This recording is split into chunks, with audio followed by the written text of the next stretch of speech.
the border to go to work. How's everybody doing? How's everybody doing? How's everybody doing? Real quick, there were some comments that... Hi everybody, how's everybody doing? I hope happy, healthy, and safe. So if you're new here, hi, my name is Christina and I live in Mexico. I cross the border to go to work. So while I sit in line, I like to make videos talking about my life, daily life, stuff that's going on in this crazy world. So I hope that you guys hang out and subscribe. And for my returning lovers, hi guys, thanks for coming back. I love and I appreciate you all. So this video is going to be about moving on from a toxic relationship. I hear a lot of girls, or even guys sometimes, say that they have a hard time getting into another relationship after they have left a toxic one. And when I say toxic, I mean unhealthy. You know, either it's abusive, physically, emotionally, sexually, verbally, doesn't matter. There's some type of abuse going on, or infidelity, or whatever issues that you could have been dealing with while in that relationship.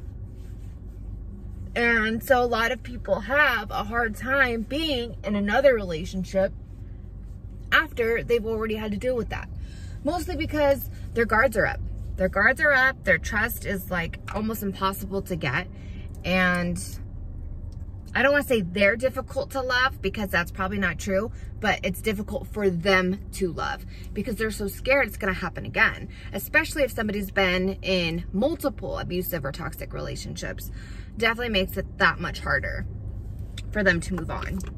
So if you are this person, if you were in a toxic or unhealthy relationship and you are having issues moving on and being with somebody else, this video is for you.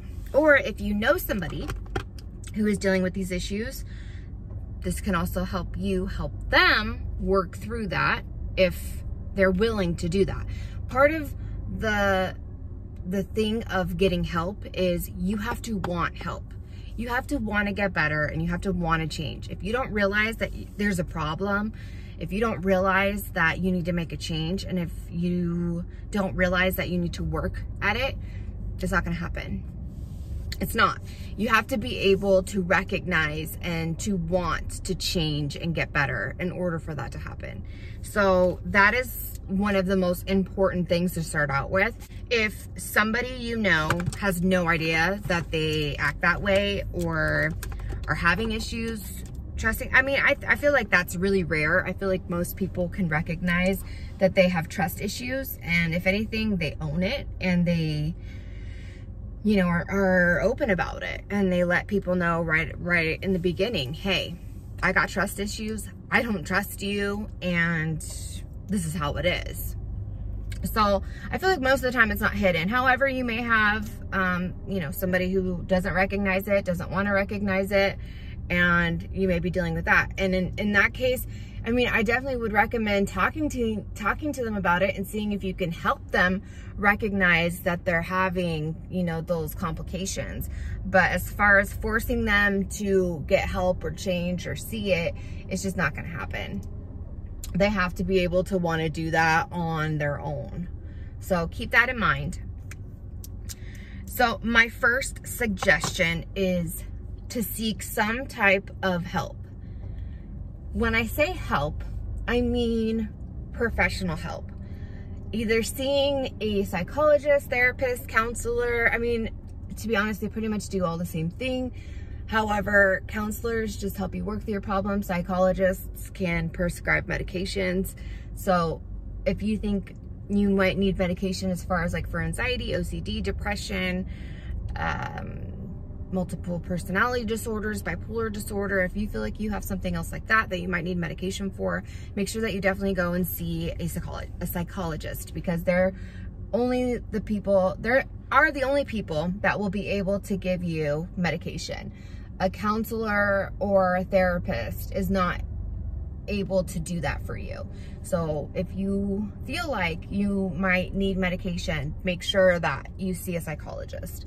If you do end up seeing a counselor and the counselor recommends that you get on some type of medication, chances are they will go ahead and recommend you to a psychologist that can, you know, talk to you and see what kind of medication or what kind of diagnosis would be, or what your diagnosis is, and then what kind of medication would be best for you. So, putting that out there. But I would definitely recommend seeking some type of professional help. As far as a relationship coach goes, coaches deal with more of the present and the future. Therapists and counselors deal with your past. So it's very important to recognize that, and coaches can definitely still acknowledge your past and help you work through that as you go forward. But the general focus of coaching in a relationship is to coach you to progress and move forward in your relationships, whether it's romantic or friendship or family, because trust doesn't have to be just between a loved one. If a loved one has ruined your trust, that can ruin your trust with anybody. That can ruin your trust with a coworker, with family, with a cousin, a best friend. It doesn't matter who it was that, you know, obstructed your trust. It can affect all relationships that you have, not just romantic ones. So I think that's also something that's important to point out as well. So moving on from there, when you're talking to a psychologist or a therapist or a counselor, they will help you recognize the exact issue or problem that you're having. And by recognizing that exact issue or problem, they can kind of help you personally work through the specific issues that you're facing. And it's going to take time. Nothing is overnight. You know, it takes work. That's why I'm saying, if you're not willing to put in the work or do the things that you need to do in order to change, it's not going to work, because you have to want to do that, if that makes sense. I know that if you are currently dating somebody and you want to trust them, or you want to have, you know, more trust for friends or family or whatever the situation is, that can definitely help motivate you to receive that help. So I think that's definitely good. If you're single and you don't even have an interest in moving on or being with anybody else, then chances are you're really probably not going to end up getting help or changing anything yet, because you have no interest in being with anybody. So chances are you're not going to need to trust anybody romantically, and so you're probably not going to go and search for help for it, which is why I said it doesn't necessarily always need to be for romantic reasons. You know, it can also affect just family and friends as well. So with that being said, I feel like I'm a big list person, and I think while working through issues, lists can be very helpful, because for some reason, drawing something with your hand and putting it on paper for you to see, for some reason, it can be very therapeutic. Maybe not for everybody, but it can be very therapeutic. And to see something in front of you on paper that you wrote in your handwriting can kind of let you get it off your chest, put it out. I used to do that all the time when I was younger. That's why I think a lot of people keep journals and diaries, and why people just write stuff out. You know, they have those exercises where you can write letters to people that you might be upset with, or that, you know, might have hurt you. And you don't actually necessarily need to even send the letter, but just writing that letter and putting all your thoughts and feelings down on paper and knowing that you got it out can be so helpful to move on. So one of my first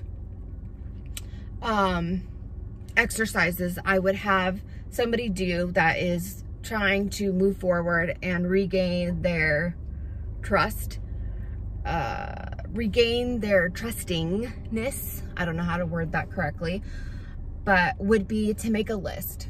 Make a list of everything that you look at as a red flag as far as reasons why you wouldn't be able to trust somebody. So if they do this, this is something that makes me feel like they're untrustworthy. If they do this, this makes me feel like they're untrustworthy. And list everything that you feel like is untrustworthy.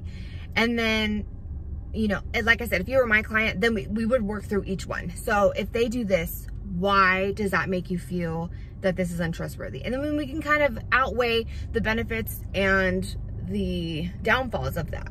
You know, is there a reason to really be worried about trusting them if they do this? Is it a actual reason to not trust somebody? You know, or is this something that we need to work on and work past because it's not something that you should be worried about? So I would definitely start doing that. And then we can identify the things that you would need to work on. So let me give you an example. For example, if somebody feels like if you don't answer your phone right away, you must, I don't trust you now. You didn't answer the phone right away when I called you. I don't trust you. That is something that you would do that would help make me lose trust. This is an example.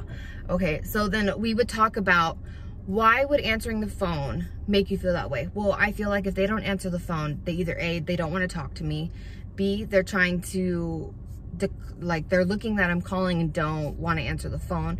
They're with somebody else, or they're doing something that they shouldn't be doing, whether they're at a bar or a club or something, and they know that they shouldn't be there. And if they answer the phone, they'll know that, they know that I'll know that they're there, so they just prefer not to answer the phone.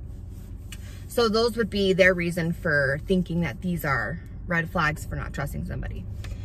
Okay, and then we can kind of weigh out the benefits and the losses. So she has every right to think those things because those are very possible things. But on the other hand, they could be in the bathroom. They could be on the other line. They could have not heard their phone. They could have been asleep. They could have been having a conversation with somebody else, but it doesn't mean that they were having a conversation with somebody else that's in a sexual or inappropriate way. It just means they could have been having a conversation with somebody else that was completely innocent and had nothing bad to do with anything, but they just weren't able to answer the phone right away. So those are kind of things that we would work past. How long did it take for them to call you back? Did they text you? Did you leave a message? Did they call you back? Did they completely ignore that you called them altogether and never even mentioned it? You know, how long after that phone call did it take for you to talk to them? What was their excuse? When they made the excuse why they didn't answer, did it seem like it was genuine, or does it seem like they're lying? And like I said, this is something that can go back and forth because, I mean, somebody who has issues with trust, they can automatically be like, oh, well, I think they're lying. You know, even though they might not be. And so that's kind of where you just kind of have to work through. And then at the same time, you would still go through other things on the list. Like I said, that was just an example. So definitely working through your triggers that make you feel like I can't trust this person is going to be super helpful for you to work past that and move on. I feel like no matter what, there's going to be a little voice in the back of your mind that's going to tell you, I don't know, should I believe them? Should I trust them? And I feel like that's super normal. I think a lot of people deal with that because you will always kind of have that little voice in the back of your head saying, is that right? Are they telling the truth? Does that seem legit? Does that seem like it makes sense? You know, and so on and so on. And I think at a certain point, you kind of need to take a leap of faith and just kind of hope that whoever it is isn't lying to you. But definitely pay attention to their behavior. If they start lying to you or being, what's the word? Distant or even neglectful, maybe they're defensive about things when you ask them, you know, those are definite signs of reasons that you should not be trusting them. And if they start doing those type of things, that's definitely when, you know, your fears can come into play and turn into a little bit more than just fears. But I know that some people will do absolutely nothing to ruin your trust, but because of what you've dealt with in your past, it's there. It's there, and you're always doubting yourself. You're always second guessing everything that's happening. And it's normal when you've already gone through something like that. So, like I said, it's just something that you really need to work with. And I definitely recommend a therapist or psychologist. And after you've seen a psychologist or a therapist, that's something that I would definitely be able to help you overcome as well as you go into new relationships or start dating. I think it's also important to know what you will put up with and what you won't. So I know a lot of women, they know right away, well, my ex who was toxic used to yell at me and call me names. So in this relationship, if he tries or she tries to yell at me and call me names, I'm not going to put up with that. Right away, that's going to be squashed, you know. So those are definitely things that you can give yourself to help keep you in a healthy mind space, because you don't want to go down the same road and end up dealing with the same stuff that you dealt with in your last toxic relationship. We don't want that. We want you to move on into a healthy relationship where that wouldn't happen. And just because somebody does something that might be toxic doesn't necessarily mean that you need to leave the relationship, but it definitely does start arising reasons to talk and work through those issues. And if the person is willing to work through them and recognizes what they're doing wrong, then that's something you can probably still salvage.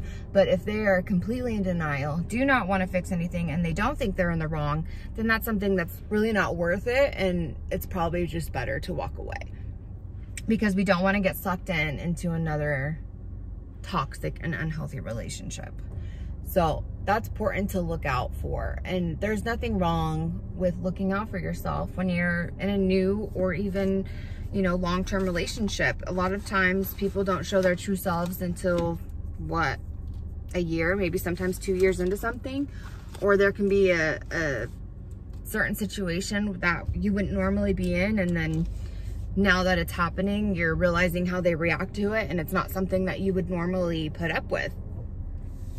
So it can show you a different side of somebody that you never saw before, and that might change how you feel about them, and that's okay. That's okay. You just have to realize or decide if that's something that you want to put up with or that you don't want to put up with, you know. So I would definitely look out for red flags from your previous relationships and make sure that they're not happening again. And if they are, run. Get out of that right away, because you don't want to waste your time in another toxic, unhealthy relationship that apparently isn't going to get any better or go anywhere. So I think it's definitely important to recognize that and realize that when you move on to somebody else. But I do want to say, for those that are single and are scared to maybe move on or get into another relationship, there are good people out there. Whether it's a man or a woman you're looking for, if you're a man or a woman, it doesn't matter. There are good people out there. Not everybody is like that. And it's not fair to make one person suffer for something that another person in your past did, because they haven't done anything to you. So there's no reason why they need to suffer through what you went through, because you can't trust them. Which is why I say it's important for you to work on those things before you start dating. And then as you're ready to start dating, then, like I said, I would be able to help you get through that while you start dating and maybe even starting a new relationship. But I do want to emphasize that until somebody gives you a reason not to trust them, it's not fair to put them in that subject or category until they have a reason to be there. So keep that in mind as well. All right, I think that's gonna be it for this video. If you guys have any questions at all, want me to talk about anything, you guys wanna know anything, please let me know. You can always reach me on my Instagram. I have an Instagram for my YouTube, kckonvos, and then I also have an Instagram for my relationship coaching business. So I will link all that below, and you guys are more than welcome to reach out to me through a message. If you don't want your business out there, I completely understand. You can stay anonymous, and I would never exploit anybody on here. So thank you guys so much for watching. I hope you enjoyed the video. Definitely like, share, and subscribe to my channel. And as always, I'll see you in the next one. Bye.